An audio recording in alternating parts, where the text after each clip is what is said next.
Bismillahirrahmanirrahim. Assalamu alaikum students. So now we have the topic history of database system. History of database system जो है वो 1950 से start हुई जब हमारे पास मैनुअल सिस्टम था एंड जो प्रेजेंट इरा है तब तक हमारे पास डेटाबेस में बहुत ज़्यादा एडवांसमेंट हो चुकी है. So let have a look about this advancement one by one. 1950s manual system जब हम यूज़ कर रहे थे तो बेसिकली हम क्या यूज़ कर रहे थे, पेपर रिकॉर्ड यूज़ किया जाता था. फाइल्स में रिकॉर्ड जो है वो यूज़ किया जाता था. Huge paper work involve. ठीक है, जब हम पेपर में रिकॉर्ड यूज़ करते थे तो उसमें obviously huge paper work involve होगा. वो बहुत ज़्यादा टाइम कंज्यूमिंग है और मैन पावर बहुत ज़्यादा उसमें इन्वॉल्व होती है और ये बहुत ज़्यादा इनएफिशिएंट मेथड जो है कंसीडर किया जाता है. उसके अलावा जी अर्ली 1960s में हमारे पास मैग्नेटिक टेप आ गई.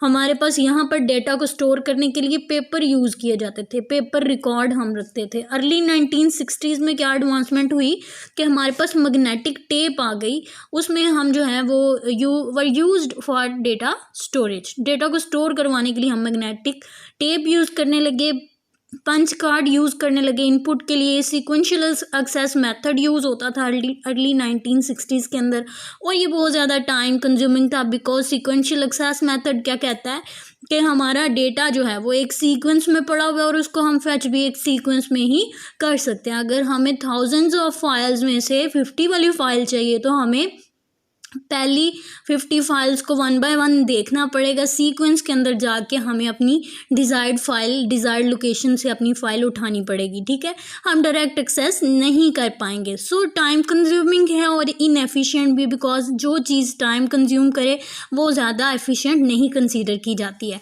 उसके बाद जी हमारे पास लेट 1960s आ जाता है और 1970s तक ये जाएगा. कब तक? 1960s से लेके 1970s तक जो जो एडवांसमेंट हुई वो हम इसमें पढ़ेंगे. हार्ड डिस्क इन्वॉल्व हो गई जी इसके अंदर. उसके अलावा इसमें डायरेक्ट एक्सेस मेथड यूज़ होने लगा. एडवांसमेंट देखिए हो रही है. पहले जो है वो पेपर रिकॉर्ड था हमारे पास और उसमें बहुत ज़्यादा मैन पावर लगती थी. वन बाय वन पेपर को चेक करना पड़ता था अगर हमें कोई भी रिकॉर्ड चाहिए होता था. 1960s में हमारे पास जब सीक्वेंशियल एक्सेस मेथड आया तो उसमें थोड़ी सी एडवांसमेंट हुई कि हम उसमें क्या सीक्वेंशियल एक्सेस मेथड यूज़ करने लगे और यहाँ पर जो है जी हमारे पास डायरेक्ट एक्सेस मेथड आ गया कि हम जिस भी फाइल को चाहे डायरेक्टली उसके इंडेक्स से उसके एड्रेस को फैच करके हम वो चीज़ वो डेटा हासिल कर सकते थे. ठीक है जी. उसके अलावा 1968 में क्या हुआ, data stored in file based system. File based system को आपने बहुत डिटेल से स्टडी कर लिया है that what is file based system. 1960 से लेकर 1980 तक नॉन रिलेशनल डेटाबेस था और उसमें हमारे पास दो मॉडल्स थे. एक मॉडल का नेम है जी हायरार्चिकल मॉडल और दूसरे का नेम है जी नेटवर्क मॉडल. सो हायरार्चिकल मॉडल क्या है, ये इंट्रोड्यूस करवाया था IBM ने और इसको हम हायरार्चिकल DBMS पे बोलते हैं और IMS के नाम से भी इसको जाना जाता है. IMS क्या है? इंफॉर्मेशन मैनेजमेंट सिस्टम है जी. अब जी हम बात करते हैं नेटवर्क मॉडल की. ये चार्ल्स बैचमैन ने डेवलप किया था.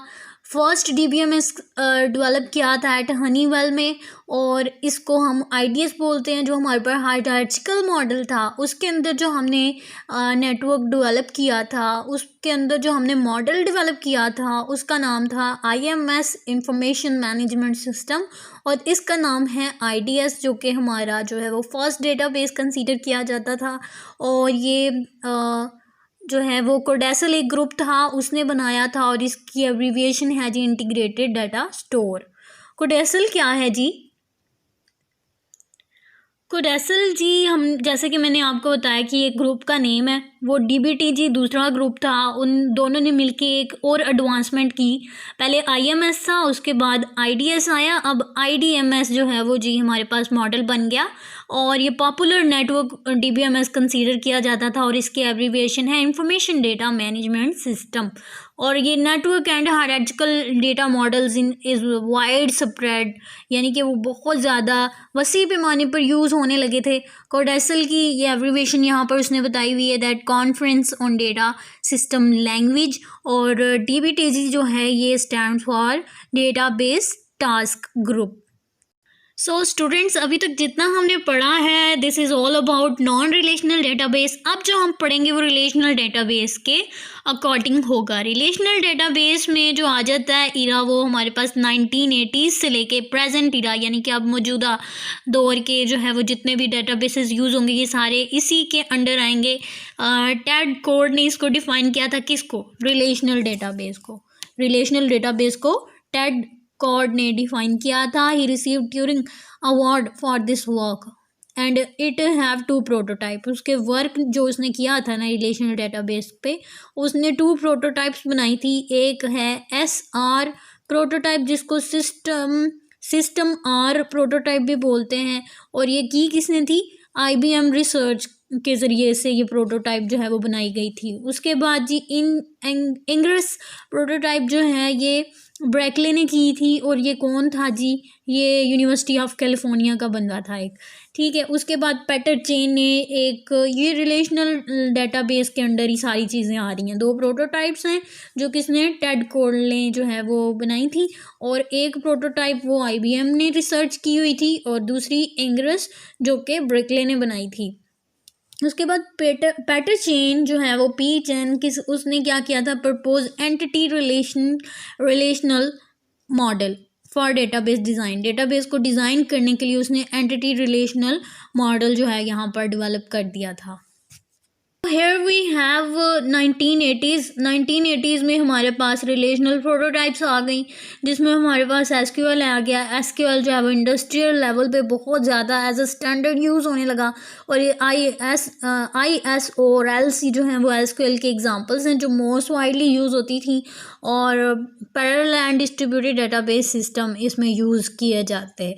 उसके अलावा जी ऑब्जेक्ट ओरिएंटेड प्रोग्रामिंग आ गई है, इसमें डेटाबेस सिस्टम को यूज़ किया जाता है। 1980s में हमारे पास डिफरेंट एडवांसमेंट आ गई। 1990s की बात कर लेते हैं। 1990s में large decision support and data mining applications use होने लगी, और large multi terabyte data warehouse भी है, जिसमें हमारे पास इंट्रोड्यूस हुआ था emergence of web commerce. Introduce हुआ था, जैसे ही वेब कॉमर्स इंट्रोड्यूस हुआ हमारे पास ऑनलाइन या इंटरनेट की फैसिलिटीज़ हमारे पास आ गई। हम ऑनलाइन बिजनेसेस भी करने लगे, सारा कुछ काम जो है वो ऑनलाइन होने लगा। So students, here we have the later 20th century. So इसमें हमारे पास बेसिकली क्लाउड कंप्यूटिंग यूज़ होने लगी, यानी कि जो भी डाटा की स्टोरेज के लिए हम यूज़ करने लगे वो क्लाउड स्टोरेज हो गया। जैसे कि गूगल, याहू, अमेज़ोन, इनके लिए इनके जो क्लाउड हैं, जैसे कि आपको पता है गूगल के लिए बिग टेबल होता है, याहू के लिए पीनट्स होते हैं, और अमेज़ोन के लिए हमारे पास डायनेमो होता है। ठीक है जी, ये था आज का हमारा लेक्चर। आई होप सो कि आपको सब जो जितने भी पॉइंट्स मैंने करवाए हैं हिस्ट्री के, ये अंडरस्टैंड हो गए होंगे। सो हम नेक्स्ट वीडियो में मिलेंगे with more topics and explanation. Thank you so much.